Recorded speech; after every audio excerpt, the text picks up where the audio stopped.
તો પાલીતાણા તાલુકાના હણોલ ગામે 13 થી 15મી જાન્યુઆરી દરમિયાન વિકાસ મહોત્સવ યોજાયો।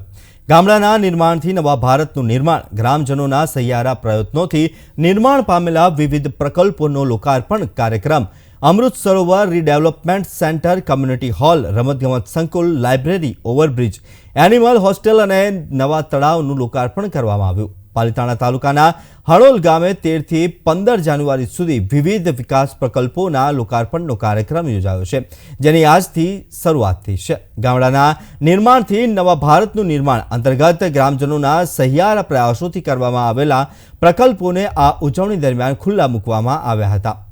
કેન્દ્રીય આરોગ્ય અને પરિવાર કલ્યાણ મંત્રી ડોક્ટર મનસુખ માંડવિયાના માર્ગદર્શન અને ગ્રામ લોકોના સામૂહિક પ્રયાસોથી હાણોલ ગામે Amrit Sarovar redevelopment centre, community hall, રમતગમત સંકુલ, લાઇબ્રેરી, ઓવરબ્રિજ, એનિમલ હોસ્ટેલ અને નવા તળાવનું લોકાર્પણ કરાયું હતું।